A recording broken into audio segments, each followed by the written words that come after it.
Hi everyone, welcome to my channel. And in today's video, we are going to start our second chapter of geography, which is forest and wildlife resources. By the end of this video, you will understand every topic very easily. So, without wasting any more time, let's start our explanation. तो सबसे पहले जानते हैं biodiversity and importance of forest and wild life, यानी forest और wild life की क्या importance है हमारी लाइफ में। तो इंडिया जो है is one of the world's richest country in terms of biological diversity. अगर हम इंडिया की बात करें तो इंडिया जो है वो वर्ल्ड की सबसे ज़्यादा रिचेस्ट कंट्री है, जहाँ पर अलग अलग टाइप की स्पीशीज़ पाई जाती है, चाहे वो फ्लावर्स हों या फिर वो एनिमल्स हों। Biological diversity as the variety of flora, plants and fauna, animals, human and all living organisms are part of a complex ecological system। यानी जो ह्यूमन और सारे जितने भी लिविंग ऑर्गेनिज्म हैं वो इस कॉम्प्लेक्स इकोलॉजिकल सिस्टम का पार्ट हैं। Forest play a vital role in air quality, water cycle and soil fertility. यानी जो फॉरेस्ट है वो बहुत ज़्यादा इंपॉर्टेंट रोल प्ले करता है, चाहे वो एयर क्वालिटी हो, वाटर साइकिल हो या सॉइल फर्टिलिटी हो। बायोडाइवर्सिटी बहुत ज़्यादा एसेंशियल है ह्यूमन सर्वाइवल्स के लिए। जो plants, animals and micro organism, ये सब जो है इकोलॉजिकल बैलेंस को मेंटेन करके रखते हैं। तो और ये जो डाइवर्स फ्लोरा और फोनाज हैं वो बहुत अच्छे तरीके से इंटीग्रेटेड हैं हमारी डेली लाइफ से, जिनको हम ग्रांटेड ले रहे हैं। बात है अपने सेकंड टॉपिक पर, जो कि conservation of forest and wild life in India. Conservation है वो बहुत ज़्यादा इंपॉर्टेंट है, क्योंकि जो वाइल्ड लाइफ पॉपुलेशन है और जो डिफॉरेस्टेशन हो रहा है इस वजह से बहुत ज़्यादा डिक्लाइन होती जा रही है। फॉरेस्ट हैं वो प्रिजर्व करते हैं इकोलॉजिकल डाइवर्सिटी को, जो प्रिजर्व करते हैं जेनेटिक डाइवर्सिटी, यानी अलग अलग जो डाइवर्सिटी है, जेनेटिक डाइवर्सिटी फ्लोरास और फौना की, इनको बचा के रखते हैं। ये एग्रीकल्चर और फिशरीज़ को जो है सपोर्ट करते हैं। इसी वजह से एक एक्ट भी पास हुआ था 1982 में, एक्ट इम्प्लीमेंट हुआ था with various provisions for protecting habitats को बचाने के लिए। इसका नाम था the Indian wild life protection act. बहुत से जो सेंट्रल गवर्नमेंट है उसने बहुत से प्रोजेक्ट्स भी अनाउंस किए थे ताकि वो स्पेसिफिक एनिमल्स को बचा सके, जैसे कि 3 types of crocodile, fresh water crocodile, salt water crocodile and the gharial, Asiatic lions and so on. आते हैं नेक्स्ट टॉपिक पर, मेजर्स टेकन बाय गवर्नमेंट।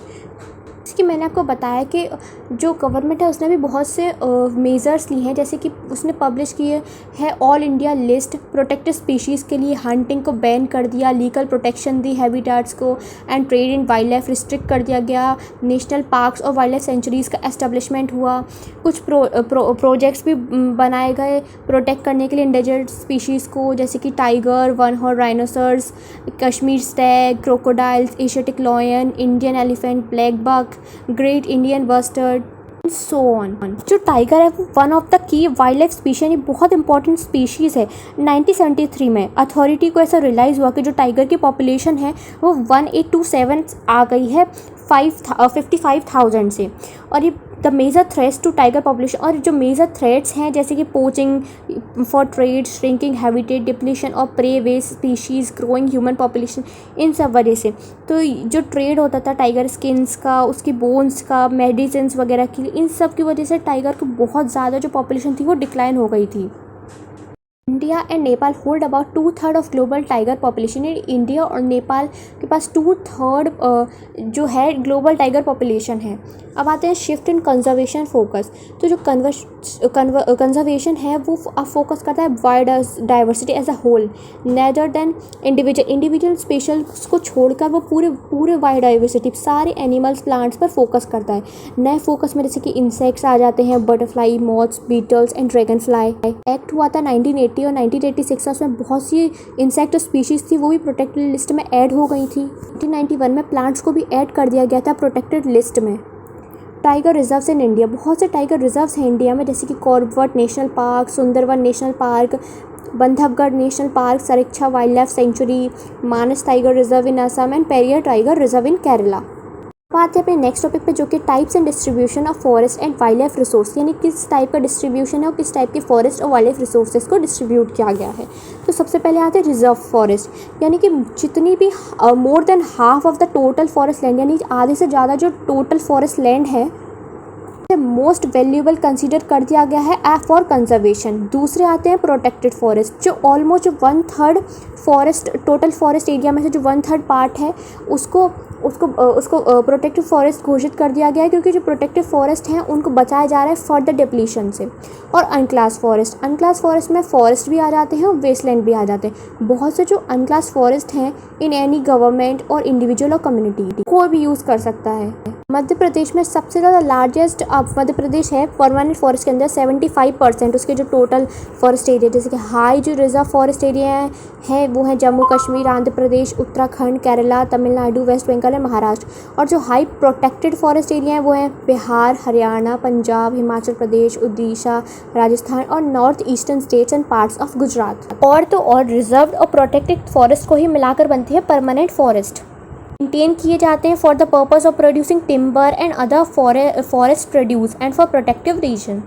जितनी भी नॉर्थ ईस्टर्न स्टेट्स और गुजरात के पार्ट्स है वहाँ पे बहुत ज़्यादा हाई परसेंटेज है फॉरेस्ट, जैसे कि अनक्लास फॉरेस्ट जो लोकल कम्युनिटी द्वारा मैनेज किए जाते हैं। नेक्स्ट टॉपिक पे यह है community and cultural conservation efforts.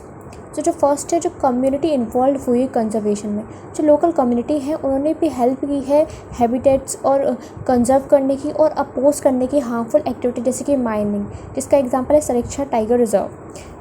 Alwar जो राजस्थान में है, जिसके विलेजेस ने प्रोटेक्ट की है 1200 हेक्टर्स ऑफ फॉरेस्ट, जिसको उन्होंने भैरवदेव डाक ऑफ सेंचुरी डिक्लेयर कर दिया। सेकंड है चिपकू मूवमेंट एंड सिविल एक्शन। जो चिपकू मूवमेंट है उसने रेजिस्ट किया है डेफोरेस्टेशन को और कम्युनिटी एफोरेस्टेशन को प्रमोट किया है। ग्रुप जैसे कि बीच बचाओ आंदोलन, तहरीर नवदन्या, इन्होंने इकोलॉजिकल फार्मिंग को सपोर्ट किया और केमिकल यूज़ को रिड्यूस किया।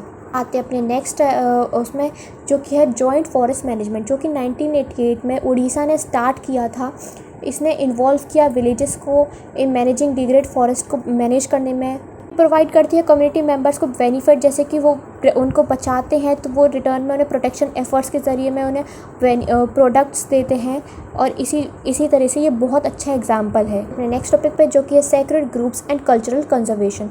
जो फर्स्ट है वो है सेक्रेड ग्रुप्स, यानी कि ट्राइबल बिलीव्स के बेस पे these are protected virgin forest dedicated to deities, यानी कि जब प्लांट्स और ट्रीज़ को हम लोग मानने लगते हैं, उनकी वर्शिप करने लगते हैं, तो उसे सेक्रेड ग्रुप्स कहा जाता है, जिसे जो लोग हैं उसे काटने नहीं देते।